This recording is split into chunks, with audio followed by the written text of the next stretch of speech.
La verdad sobre Roy Orbison por fin ha salido a la luz. No sé muy bien cómo sentirme cuando tanta gente me halaga y, ya sabes, usa palabras como leyenda o inspiración. Cosas así. Fueron solo regalos que recibí. Roy Orbison, leyenda del rock con una carrera de más de 3 décadas, fue uno de los músicos más influyentes de su época. En la década de 1960, dominó las listas de éxitos con éxitos atemporales como Oh Pretty Woman y Crying, lo que lo consolidó como una de las estrellas más importantes de la época. A pesar de su éxito, la vida de Roy no fue nada fácil. Sufrió innumerables tragedias personales y falleció justo cuando disfrutaba de un notable resurgimiento profesional a finales de los 80. Ahora, tras años de especulaciones, sus 5 hijos finalmente han revelado lo que muchos sospechaban desde hace tiempo sobre su padre. ¿Quieres saber más? Profundicemos. Roy Orbison nació en Vernon, Texas, el 23 de abril de 1936, hijo de Orby Lee Orbison y Nadine Vesta Schultz, el segundo de 3 hijos. Su padre, Orby, trabajaba como perforador petrolero, pero apenas ganaba lo suficiente para que su familia de 5 miembros pudiera sobrevivir. Tras la Gran Depresión, tuvo dificultades para encontrar trabajo. Su esposa, Nadine, era todo lo contrario a su marido. Mientras que él disfrutaba del trabajo manual y de su capacidad para proveer, ella disfrutaba pintando e incluso escribía poesía de vez en cuando. Finalmente, la familia se mudó a Fort Worth en 1942 para encontrar un mejor trabajo en las fábricas de aviones. El antepasado paterno directo de Roy se remonta a Thomas Orbison, quien nació en 1715 y se mudó de Lurgan, Irlanda del Norte, para establecerse en la provincia de Pensilvania a mediados de siglo. Y había una forma clara de distinguir a sus descendientes. Todos heredaron problemas de visión que les obligaban a usar gafas gruesas. Desafortunadamente, a los 4 años, Roy también comenzó a usar sus gafas gruesas que evolucionarían en las monturas oscuras que todos conocemos y adoramos. Roy desarrolló un gusto por la música desde su infancia, después de que su padre le regalara una guitarra por su 6º cumpleaños. Aunque no sabía tocar, su padre y su hermano mayor siempre estuvieron dispuestos a enseñarle, y para cuando cumplió 7 años, la música se convirtió en el centro de su vida. Roy reveló que su principal influencia musical de joven fue la música country, y que tenía una predilección especial por las voces zurdas, sobre todo aquellas con las sílabas arrastradas y mal articuladas. Le conmovió tanto este estilo de canto que, durante su tiempo con los Wilburys itinerantes, adoptó el nombre artístico de Lefty Wilbury, además de la voz de Lefty. También disfrutaba de Hank Williams, Moon Mullican y Jimmy Rogers. Curiosamente, uno de los primeros músicos a los que tuvo la oportunidad de escuchar en persona fue Ernest Tubb, quien por entonces tocaba en la parte trasera de un camión en Fort Worth. Fort Worth fue fundamental en la formación musical de Roy, ya que una vez compartió que una experiencia que lo marcó profundamente en aquel entonces fueron sus sesiones regulares de canto en Fort Worth, pues estaba constantemente rodeado de soldados conmocionados, pues estaban a punto de ser enviados al frente. Poco después, conoció el rhythm and blues, el Tex-Mex, los arreglos orquestales de Mantovani y la música cajún del oeste de Texas. El favorito cajún, Joel Blunt, realmente lo impresionó y se convirtió en una de las primeras canciones que cantaba en público. A los 8 años, Roy comenzó a demostrar su talento como cantante en un programa de radio local, convirtiéndose en el presentador a finales de la década de 1940. A los 9 años, Roy participó y ganó un concurso en KBWC, lo que le llevó a tener su propio programa, donde cantaba las mismas canciones todas las semanas. Pero aunque amaba la música y parecía progresar en el campo, seguía muy interesado en estudiar. Asistió a la escuela primaria Denver Avenue en Fort Worth. Sin embargo, tras una alerta de polio en 1944, sus padres lo enviaron a él y a su hermano Grady Lee a Vernon a vivir con su abuela. En ese momento, Roy tenía solo 8 años y la Segunda Guerra Mundial estaba llegando a su fin, lo que llevó a sus padres a regresar posteriormente a Vernon. Sin embargo, en 1946 se mudarían de nuevo a Wink, Texas, en busca de trabajo, pero Roy no estaba muy contento con la mudanza. Describió la vida allí como fútbol americano, campos petrolíferos, petróleo, grasa y arena. y se sintió muy aliviado cuando por fin pudo dejar el desolado pueblo. De joven, no le importaba en absoluto su apariencia, pero al llegar la pubertad y adquirir mayor conciencia social, Roy decidió empezar a teñirse el pelo casi blanco de negro.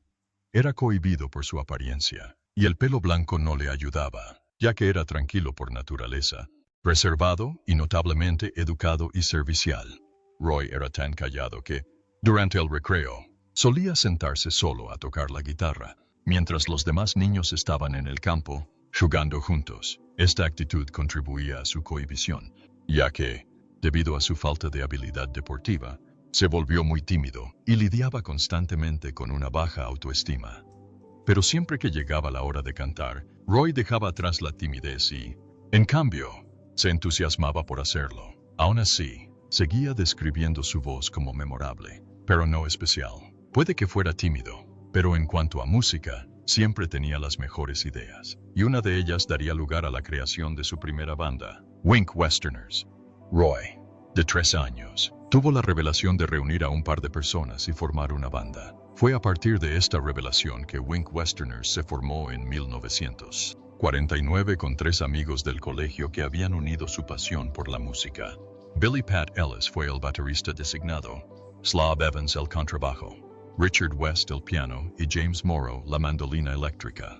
Estaban más en sintonía con la música country estándar y tocaban muchas canciones de Glenn Miller en bares locales y en su programa de radio matutino semanal en Kermit, Texas. Su primera actuación en vivo fue en una asamblea escolar en 1953, e incluso les ofrecieron $400 para tocar en un baile.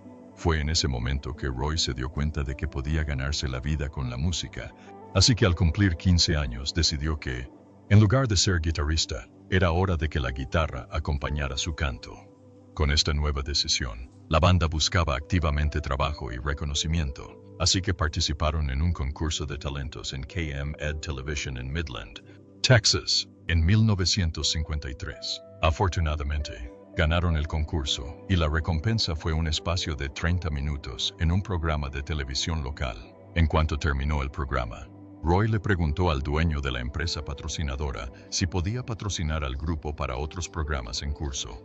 Aceptó, y el grupo empezó a tocar en programas semanales en KMED Television los viernes por la noche y en la estación de televisión de Odessa Cosa TV los sábados por la noche. Tras graduarse de la preparatoria en 1954, Roy decidió continuar sus estudios matriculándose en el North Texas State College en Denton para estudiar geología. Supuestamente, era su plan B para conseguir trabajo en los yacimientos petrolíferos en caso de que la música no funcionara. Sin embargo, el curso lo aburrió muchísimo durante el primer año y terminó cambiándose a historia e inglés. Pero Roy seguía prefiriendo tocar música con sus compañeros Billy Pat Ellis, Dick Penner y Wade Moore.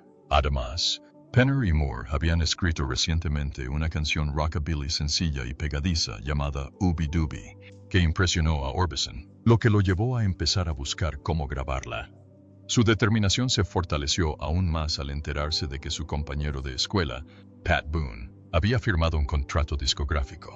Al poco tiempo, la banda cambió de estilo al rock and roll después de que un baile de Nochevieja en el que actuaron en 1954 terminara con ellos tocando el shake, rattle and roll repetidamente. Además, Elvis Presley también tuvo una gran influencia en él, ya que lo había visto actuar en 1954 y quedó muy impresionado por sus payasadas en el escenario. Desafortunadamente, al final del semestre, Roy abandonó sus estudios en North Texas State College para ir a Odessa Junior College. Lamentablemente, los Wink Westerners también se disolvieron en el otoño de 1955, lo que llevó a Roy a formar una nueva banda llamada Teen Kings. La banda incluía a Roy, Billy Pat Ellis y James Morrow de los Wink Westerners, además de Jack Kennelly al bajo y Johnny Wilson. Curiosamente, Roy conoció a su futura esposa, Claudette Frady, de 14 años, en un baile donde actuaban los Teen Kings. El deseo de Roy finalmente se hizo realidad, y la banda pudo grabar su primera canción, Ooby Dooby, en el estudio de Norman Petty en Clovis, Nuevo México, en marzo de 1956.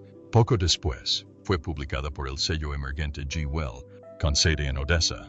como cara B del sencillo de Hey Well 101. Tras la publicación de la canción, Roy estaba convencido de que una discográfica más grande tendría el poder de vender más copias, así que consultó con un abogado sobre la rescisión del contrato con G-Well. Finalmente llegaron a un acuerdo y la banda quedó libre para buscar un nuevo sello discográfico para comercializar Ooby Dooby. Sin embargo, hubo un contratiempo. Había grabado una maqueta de la canción para Columbia Records, la cual rechazaron, pero uno de sus artistas contratados, Sid King, publicó una grabación de Ooby Dooby antes de que Orbison pudiera ofrecer la cinta a otra discográfica. Tras una serie de eventos, luchas y enfrentamientos ocasionales, Sam Phillips, dueño de Sun Records, finalmente les ofreció un contrato a los Teen Kings. Posteriormente, acudieron a Sun Studio para regrabar Ooby Dooby y publicarlo junto con su nuevo disco, y Sam Phillips firmó con la banda por 1 año o 2. Sin embargo, su carrera pronto decayó, ya que Roy quería grabar baladas emotivas en lugar de las canciones de rockabilly que Sam exigía, lo que llevó a Sam a buscar un sucesor de Elvis Presley, pasando de Roy a Carl Perkins.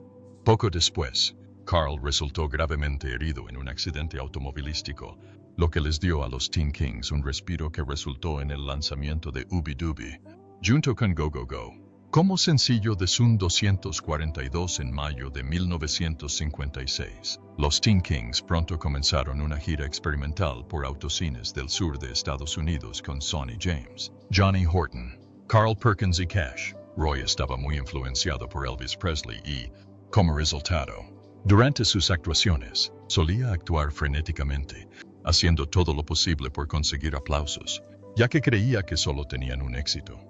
En junio de 1956, Ooby Dooby alcanzó el puesto número 59 en las listas de Billboard y vendió 200,000 copias. Sin embargo, los sencillos posteriores no alcanzaron las listas. La banda pronto empezó a tener problemas internos cuando una actuación en el Overton Park Shell el 1 de junio de 1956 desató una discusión sobre a quién había elogiado Elvis Presley.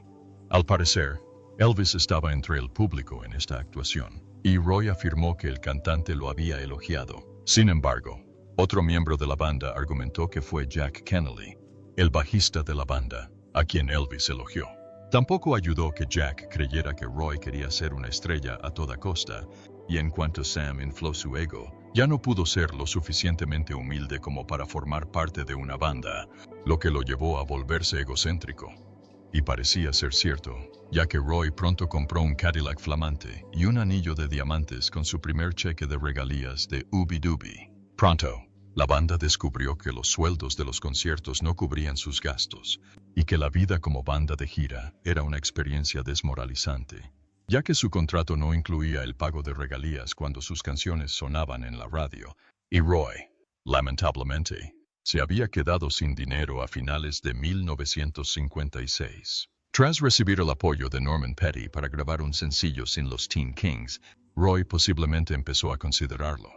Durante una sesión de grabación, el resto de la banda abandonó a Roy después de que éste compartiera su plan de cambiar el nombre de la banda a Roy Orbison and the Teen Kings. Oficialmente, se separaron en diciembre de 1956, y el propio Sam afirmó que el principal problema que tenían era la tendencia solitaria y egoísta de Roy. Desafortunadamente, no tener una banda con la que tocar resultó ser un problema para Roy, ya que su contrato con Sun Records no le convenía a un cantante sin banda. Estrelato.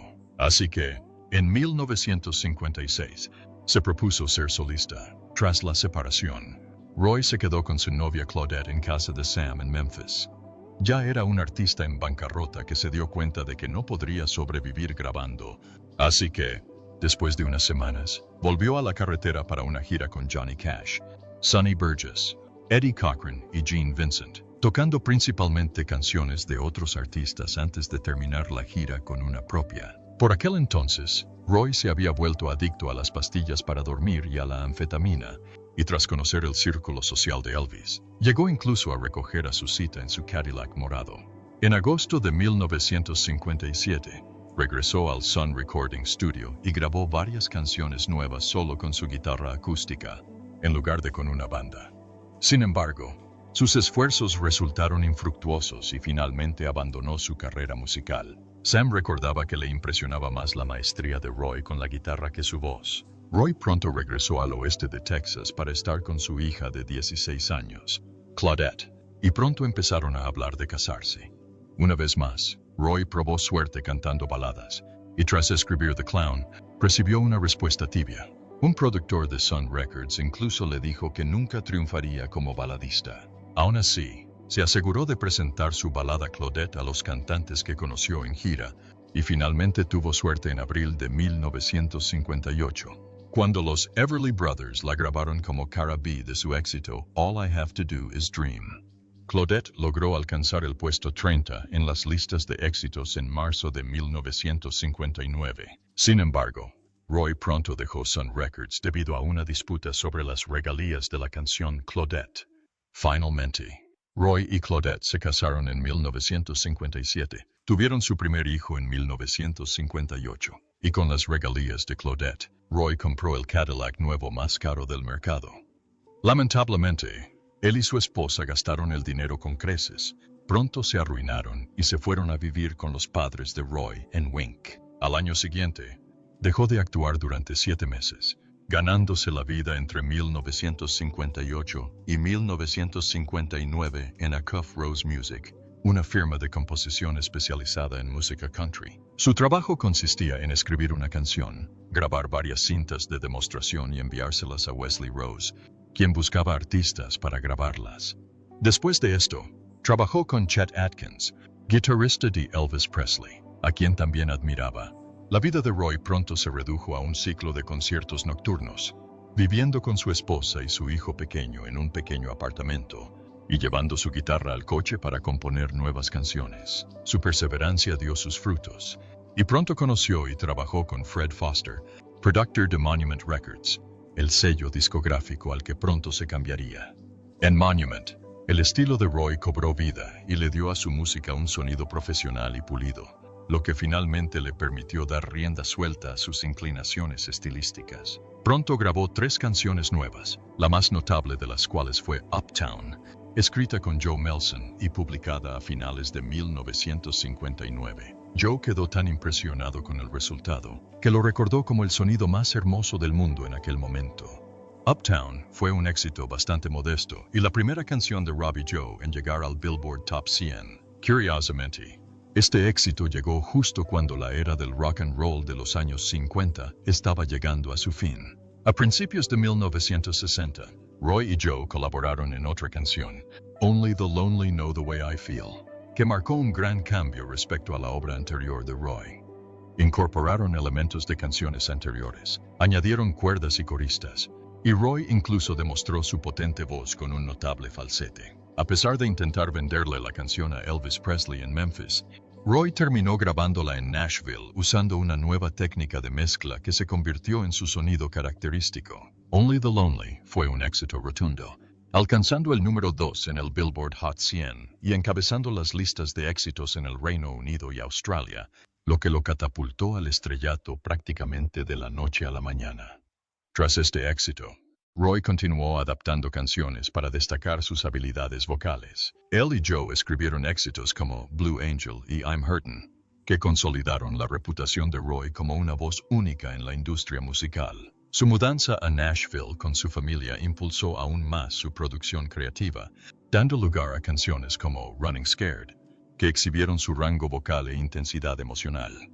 El estilo distintivo de Roy también le valió más éxitos en las listas de éxitos como Crying, Dream Baby, How Long Must I Dream, Why Workin' for the Man. Sus dramáticas baladas le valieron el apodo de The Big O durante una gira por Australia. A pesar de los desafíos personales y profesionales, su influencia en el mundo de la música fue inigualable, convirtiéndolo en uno de los artistas estadounidenses con mayores ventas a principios de los 60. Roy, The Tragedy, se había casado con su novia en 1957, y aunque la pareja atravesó momentos muy difíciles, al menos eran felices juntos. Desafortunadamente, su relación pronto se vería sumida en un mar de turbulencias cuando el ascenso a la fama de Roy comenzó a pasarles factura. En noviembre de 1964, empezó a correr la voz sobre la posibilidad de divorcio. Al poco tiempo, el divorcio se hizo realidad y se supo que Claudette supuestamente había tenido una aventura. Las noticias de la época afirmaban que las giras habían mantenido a Roy alejado de su familia y su joven esposa no soportaba la soledad. Así que tomó cartas en el asunto y entabló una relación con el contratista que les construyó la casa en Hendersonville, Tennessee. Tras la separación, Roy se mudó lejos de su hogar destrozado para realizar una gira por Australia con The Rolling Stones, Rolf Harris y Dionne Warwick.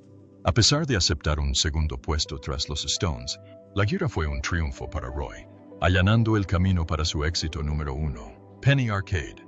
Años después en Estados Unidos, tras la gira, Roy regresó a Tennessee, pero alquiló su casa debido a los dolorosos recuerdos de Claudette. A pesar de su divorcio, Roy se dio cuenta de que aún la amaba, y 10 meses después, se reencontraron con alegría en Londres en 1968, decidiendo volver a casarse, reconciliarse y dejar atrás sus diferencias. Afortunadamente, esta reunión coincidió con la firma de un lucrativo contrato de $1 millón con MGM, lo que marcó su entrada en la industria cinematográfica que tanto apreciaba.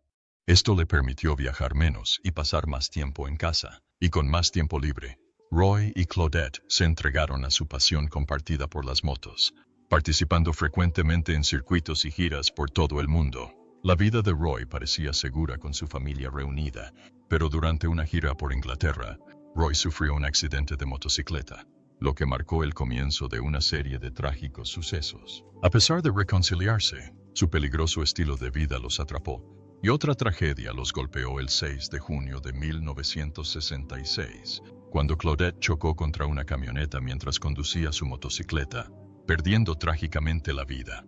Tras esta devastadora pérdida, Roy se sumergió en la creatividad, canalizando sus emociones en su trabajo. A pesar de dedicar horas a la composición y las giras, Roy se sentía desconectado de los tiempos cambiantes y, debido a sus peculiares circunstancias personales, como comentó más tarde, no escuchaba mucho con lo que pudiera identificarse, así que se quedó allí como un árbol donde soplan los vientos y cambian las estaciones, y uno sigue ahí y florece de nuevo. Durante este incansable periodo de trabajo, Roy pasó menos tiempo con sus hijos y más tiempo en los estudios y en largas giras mundiales.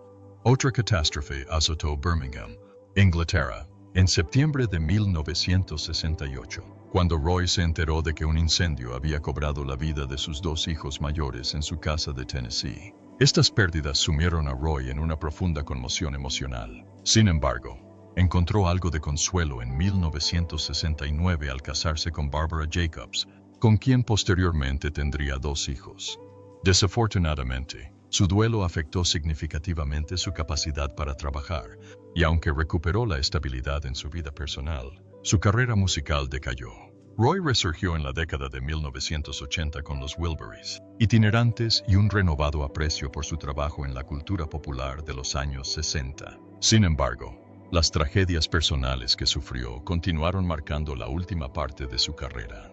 A pesar de esto, la resiliencia de Roy le permitió usar su talento para alegrar a otros a través de su arte, incluso mientras sufría a nivel personal. Los Wilburys viajeros. El surgimiento de los viajes.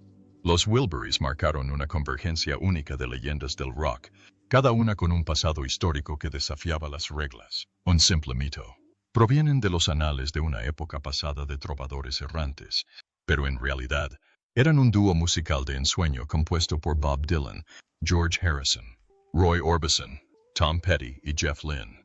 Antes de colaborar en 1988, estos íconos habían navegado individualmente por las turbulentas aguas del estrellato del rock, cada uno envuelto en su cuota de rumores y especulaciones. Roy, tras compartir escenario con los Beatles durante el auge de la Beatlemanía, ya había consolidado su fama en todo el Reino Unido. Mientras tanto, Dylan y Harrison habían forjado una dinámica amistad en medio de las corrientes competitivas del rock de los 60, ejemplificada por la inusual aparición de Dylan en el concierto de Harrison para Bangladesh.